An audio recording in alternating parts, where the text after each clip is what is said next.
Assalamualaikum warahmatullahi wabarakatuh. Yang dihormati Prof. Madya Khairil Anwar dan bin Kamaruddin. Kami dari kumpulan 6 mendapat tajuk Pengaruh Islam dalam Undang-Undang. Kumpulan kami terdiri daripada 5 orang ahli. Yang pertama, Muhammad Darussalam bin Abdul Muttalib. Yang kedua, Wan Nurul Hani binti Samsudin. Yang ketiga, Farisah Iwani binti Muhammad Noor. Yang keempat, Alia Azwa binti Abdul Jalil. Yang kelima, Muhammad Haziq bin Muhammad Nasir. Nama saya Muhammad Darussalam bin Abdul Muttalib, nombor matrik C20B1099. Pengenalan. Kajian sejarah menunjukkan bahawa Tanah Melayu merupakan antara kawasan yang paling awal menerima kedatangan Islam di rantau ini. Islam telah sampai ke negara ini pada abad ketiga Hijrah, iaitu abad ke-10 Masihi. Undang-undang juga merupakan sebahagian daripada keseluruhan sistem masyarakat yang bergerak dan mengawal tindak tanduk manusia.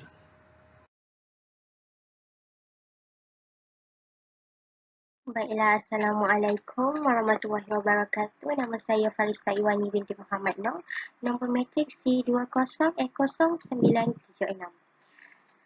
Baiklah, pernyataan masalah di mana penyebaran Islam merupakan satu anjakan paradigma bagi singkapan sejarah Tanah Melayu.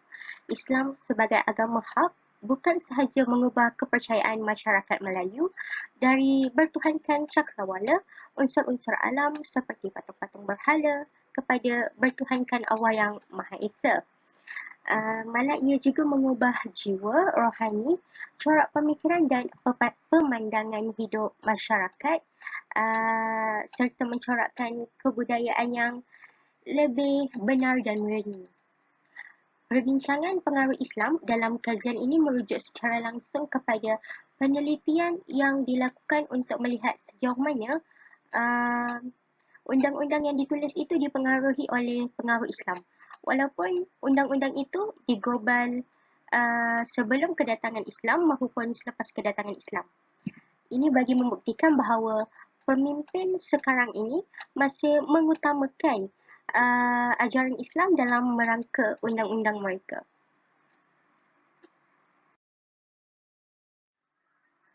Berdasarkan pernyataan masalah yang telah dinyatakan tadi, wujud beberapa persoalan kajian di mana ia menyatakan bahawa bagaimanakah bentuk undang-undang atau perundangan sebelum kedatangan Islam dan apakah perbezaan undang-undang selepas datangnya Islam, serta apakah ciri-ciri sistem pentadbiran perundangan Islam.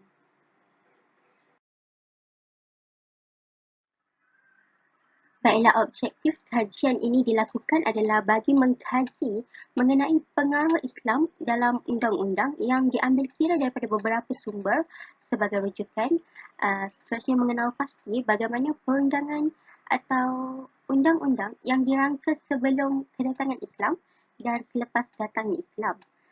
Seterusnya mengkaji ciri-ciri sistem pentadbiran perundangan Islam dan meneliti sejauh manakah unsur-unsur Islam ini diterapkan dalam perangkaan undang-undang dan kaitannya dengan tamadun Melayu.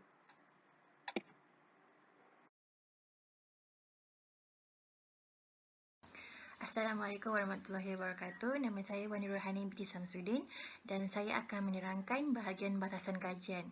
Kumpulan kami mempunyai 3 batasan kajian, iaitu yang pertama, bahan kajian ini terbatas mengenai pengaruh Islam yang memfokuskan kepada undang-undang, sumbernya untuk diaplikasikan dalam kajian yang telah kami jalankan. Batasan kajian kami yang kedua, kami juga mengkaji latar belakang penulis tentang kedatangan Islam di Tanah Melayu dan terbatas kepada lokasi yang terdapat dalam buku tersebut. Dan yang terakhir adalah kami juga memfokuskan kepada golongan responden dalam lingkungan 15 tahun hingga 35 tahun bagi menjawab soalan-soalan yang terdapat dalam borang soal selidik yang telah kami edarkan. Seterusnya saya akan masuk kepada bahagian metodologi kajian. Metodologi kajian merupakan cara untuk kumpulan kami mencari segala maklumat penting yang penting untuk dimasukkan ke dalam tugasan terakhir kami. Bahagian ini membincangkan tentang cara, kaedah dan pendekatan yang digunakan untuk mencapai objektif dan matlamat kajian yang kami jalankan. Terdapat banyak metodologi kajian yang boleh digunakan. Antaranya kami menggunakan borang soal selidik untuk mencari maklumat yang diperlukan. Kami telah menyediakan borang soal selidik menggunakan kemudahan Google Form untuk mencari maklumat yang penting bagi membantu kami menjalankan kajian ini. Seterusnya adalah instrumen kajian. Instrumen kajian yang telah digunakan oleh kami adalah edaran borang soal selidik. Kami menggunakan sampel kajian ini terhadap semua golongan yang tertumpu kepada had umur 15 tahun hingga 35 tahun. Seterusnya adalah soal selidik. Kami menggunakan instrumen soal selidik yang dibina menggunakan cara keep it short and simple, di mana bermaksud kami mengemukakan soalan yang ringkas dan mudah untuk dipahami oleh responden. Borang soal selidik ini mempunyai dua bahagian, iaitu bahagian yang pertama adalah mengenai latar belakang responden, di mana terkandungnya jantina, umur, kaum dan status. Manakala bahagian yang kedua adalah mengenai objektif kajian kami, iaitu objektif yang pertama adalah mengenal pasti bagaimana perundangan atau undang-undang dirangka sebelum dan selepas kedatangan Islam, dan objektif kami yang kedua adalah mengkaji ciri-ciri sistem pentadbiran perundangan serta meneliti sejauh manakah unsur-unsur Islam diterapkan dalam rangka undang-undang. Seterusnya adalah kaedah pemerhatian, di mana pengkaji telah menyediakan borang pemerhatian untuk memerhati dan menganalisis bilangan responden mengikut kaum dan had umur. Pengkaji turut memerhati jawapan-jawapan yang telah dipilih oleh para responden berkenaan soalan-soalan yang telah diajukan dalam borang soal selidik bagi menyimpul dan merumuskan kajian yang telah kami jalankan. Penggunaan metod ini adalah bertujuan untuk mendapatkan data yang saling melengkapi dengan data daripada metod yang lain. Dan kaedah yang terakhir adalah kaedah penganalisis data. Data yang dikumpulkan melalui set soal selidik yang telah kami edarkan telah diproses dengan menggunakan pelbagai cara seperti dokumentasi, pengedaran borang soal selidik dan kaedah pemerhatian. Pengkaji mempersembahkan data menggunakan bentuk jadual statistik, graf dan cartapai. Assalamualaikum dan selamat sejahtera. Nama saya Muhammad Aziz bin Muhammad Nasir. Nombor matrik saya ialah C20A118. Saya akan menerangkan tentang analisis yang grup kami telah buat. Antaranya ialah ciri-ciri sistem pentadbiran perundangan Islam. Yang pertama, Sultan sebagai ketua negara yang diberi kuasa untuk memerintah negara dan menjadi ketua agama Islam. Mufti dilantik sebagai penasihat Sultan dalam hal ehwal agama Islam dan pentadbiran negara supaya agama Islam sentiasa terjaga dan menjadi agama utama. Selain Mufti, wujud pegawai dan petugas seperti kadi, katib, bilal, pemungut zakat, penyelia Baitul Mal dan penjaga harta wakaf untuk membantu Mufti dalam menguruskan wang ataupun lain-lain. Seterusnya, Hukum Kanun Melaka. Undang-Undang Melaka yang lebih dikenali sebagai Hukum Kanun Melaka dan Risalat Hukum Kanun dalam bahasa Arab merupakan undang-undang tradisional yang tertua di negara ini. Hukum Kanun Melaka merupakan peraturan yang tidak bertulis.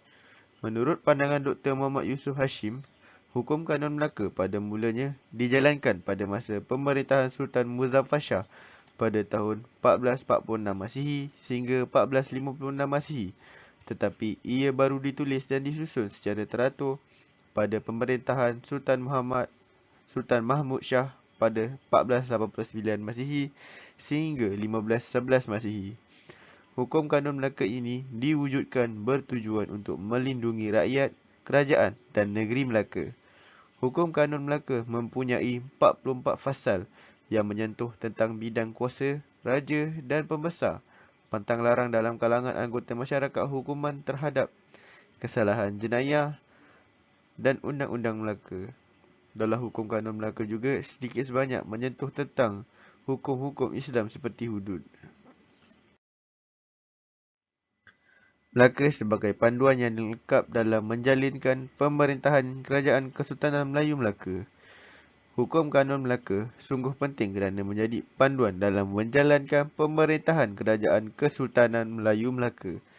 Hukum Kanun Melaka dapat mewujudkan keamanan dan kesejahteraan dalam negara serta menjamin keselamatan rakyat. Selain itu, Hukum Kanun Melaka penting bagi sumber rujukan bagi menentukan hukuman bagi kesalahan tertentu.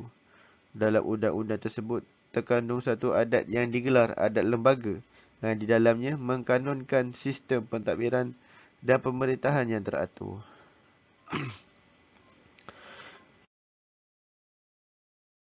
Pengaruh Islam dalam Kanun Melaka. Undang-undang jenayah terbagi kepada 3 bahagian, iaitu hukum kisas. Dinyatakan sesiapa yang mengambil nyawa, iaitu membunuh, akan dibalas dengan bunuh. Orang Islam yang membunuh orang kafir tak dikenakan kisas. Dalam soal mencederakan anggota pula, akan dibalas perbuatan yang sama dan setimpal.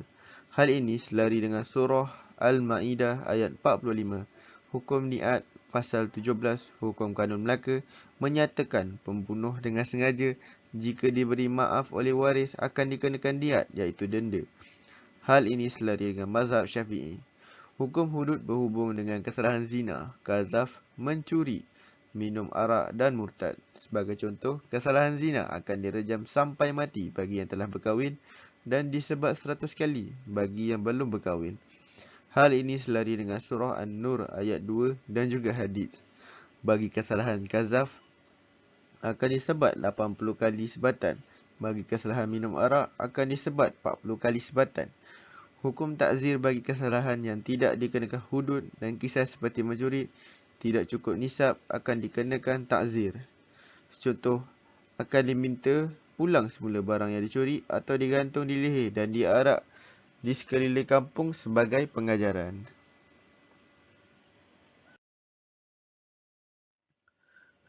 Undang-Undang Muamalah. Ini berhubung dengan jual beli riba, sewa, pinjam, meminjam ada dinyatakan dalam pasal 30 Hukum Kanun Melaka.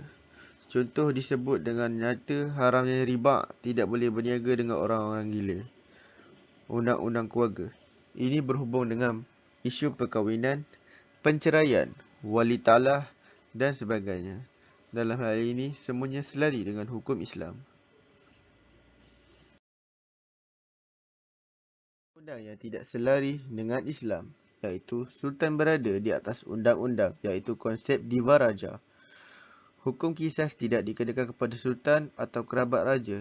Contohnya, Raja Muhammad telah membunuh Tun Besar, hukumannya dibuang negeri. Hukuman hudud tidak dikenakan kepada Sultan. Sebagai contoh, Sultan Mahmud telah berzina dengan isteri orang. Undang-undang Keterangan dan Acara. Hal ini adalah berkaitan dengan syarat-syarat menjadi sultan seperti Islam, adil, pengampun dan pemurah dan sebagainya. Di sini dinyatakan juga hakim atau kadi dilarang menerima hadiah. Penglibatan ulama dalam soal pentadbiran negeri disebut dengan nyata.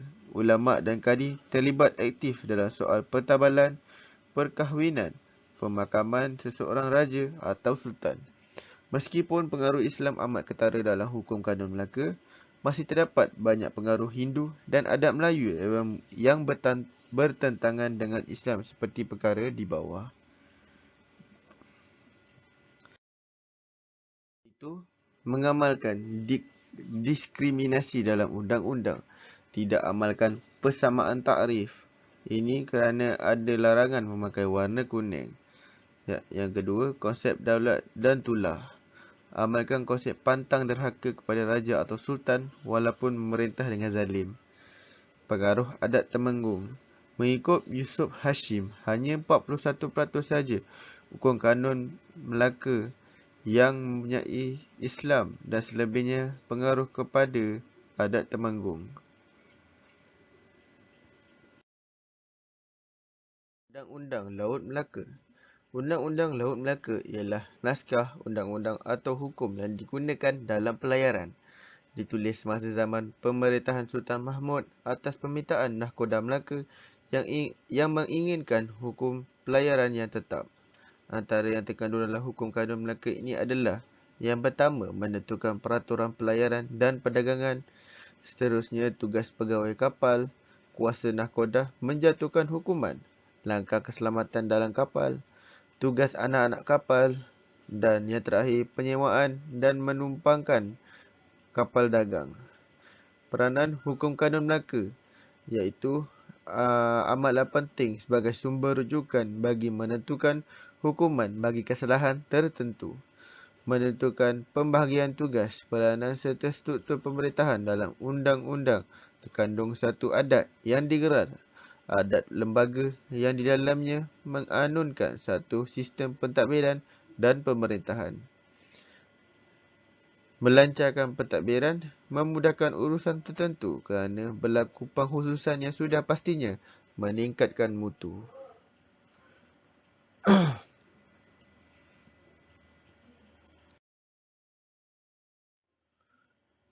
Yang seterusnya ialah Undang-Undang Kedah. Undang-Undang Kedah terdiri daripada beberapa bahagian. Bahagian pertama memperkatakan tentang undang-undang pelabuhan yang berkaitan dengan perdagangan sama ada dalam atau luar negeri. Yang kedua, dikenali sebagai Tembera Datuk Seri Paduka Tuan atau Undang-Undang Seri Paduka Tuan. Ia mengandungi 16 fasal yang menumpukan perhatian kepada hukum-hukum bagi kesalahan mencuri, berjudi, berlaga ayam, menghisap candu, minum arak dan lain-lain. Bahagian 3 pula menerangkan tentang undang-undang dan peraturan dalam istana termasuk adat istiadat, larang-larangan yang mesti dipatuhi oleh rakyat, hak-hak istimewa golongan raja serta bidang kuasa seseorang pegawai yang dilantik. Bahagian keempat pula agak bercampur aduk kerana berbagai-bagai perkara dimasukkan ke dalam bahagian ini.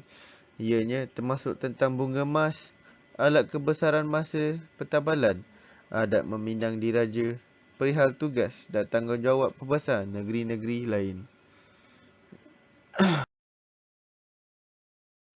Undang-Undang Pahang. Undang-Undang Pahang wujudnya enakmen pentadbiran agama Islam di negeri Pahang Darul Makmur adalah disebabkan wujudnya orang-orang Islam di negeri ini.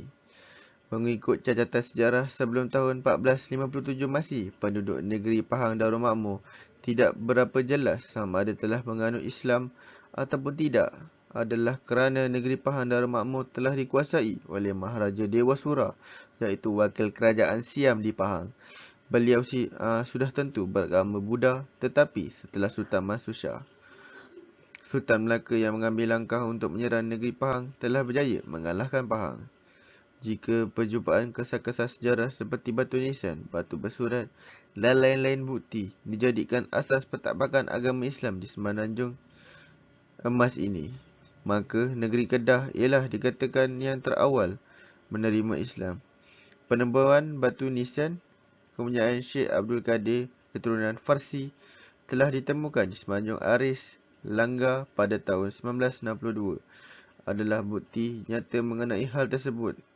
Tarikh yang tertera ialah antara tidak dapat dipastikan, iaitu 29 Hijrah atau 290 Hijrah. Jika 29 Hijrah bersamaan 651 Masihi dan jika 290 Hijrah bersamaan 920 Masihi. Di nisan tersebut tertera kalimah syahadah dan beberapa tulisan Arab. Mahyuddin Yahya, Islam di Alam Melayu, 1998.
Pertimbangan Undang-Undang Pahang, Islam dijadikan sebagai persekutuan tanpa menafikan agama-agama lain boleh diamalkan dengan aman dan damai, maka ia sewajarnya perlu diterjemahkan sebagai agama negara.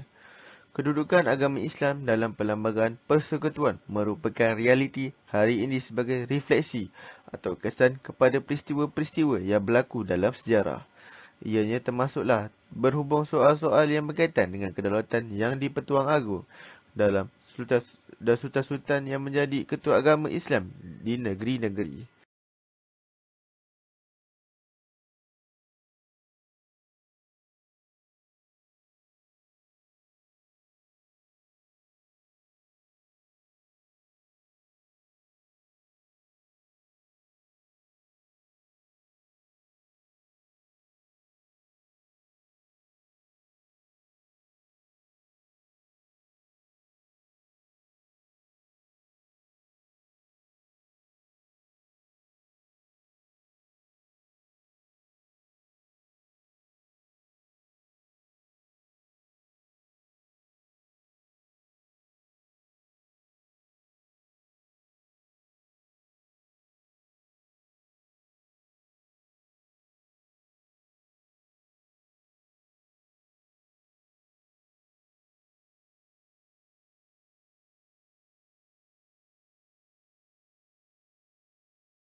Assalamualaikum warahmatullahi wabarakatuh dan salam sejahtera.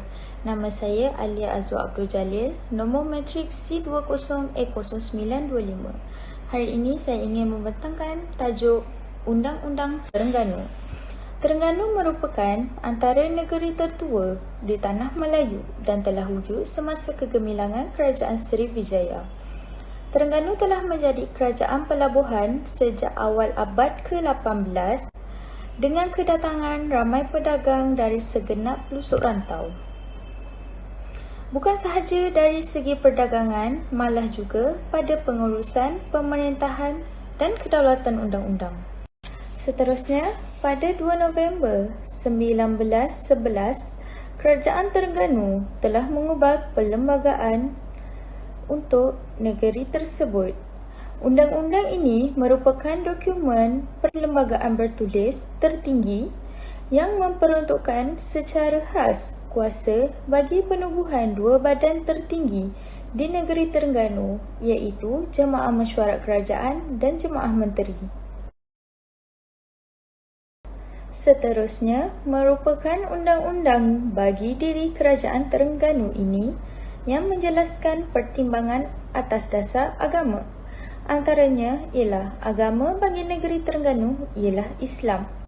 Kerajaan Terengganu dianggap kerajaan Islamiah Malayubiyah yang menjadikan Islam sebagai agama negeri dan kerajaan, manakala agama lain turut dibenarkan diamalkan dengan aman. Seterusnya, hukum syarak dijadikan rujukan dan ikutan. Undang-undang Islam diterima dan dilaksanakan tanpa sebarang tokok tambah. Misalnya, kerajaan tidak berkuasa untuk mengubal, meminda atau menambah mengenai perkara agama dan hukum syarak. Dan yang terakhir ialah undang-undang bagi diri Kerajaan Terengganu dalam aspek pemeliharaan negara pula. Yang pertama ialah raja yang memerintah mestilah sihat, waras dan tidak diganggu pemerintahannya. Raja boleh berhenti memerintah sekiranya uzur. Bekas raja yang masih hidup hendaklah tidak mengganggu pemerintahan raja yang baru bagi mengelakkan wang sara hidup daripada disekait. Dan yang terakhir ialah pengubalan undang-undang atau sebarang tindakan untuk meminda undang-undang hendaklah dicapai menerusi mesyuarat kerajaan. Pengaruh Islam dan ulama ini begitu terselah dalam undang-undang diri bagi Kerajaan Negeri Terengganu, sama ada sebagai rujukan undang-undang atau penasihat dalam perkara hukum syarak. Penutup. Kajian ini merupakan satu kajian perpustakaan dan deskriptif berbentuk tinjauan yang menggunakan data-data diperoleh daripada data-data primer, sekunder dan kajian lapangan. Penulis menggunakan beberapa kaedah untuk mengumpul data kajian iaitu metod dokumentasi, metod soal selidik dan metod pemerhatian. Tujuan utama kajian dilakukan adalah untuk mengenal pasti bagaimana perundangan atau undang-undang dirangka sebelum kedatangan Islam dan selepas kedatangan Islam. Sekian, terima kasih.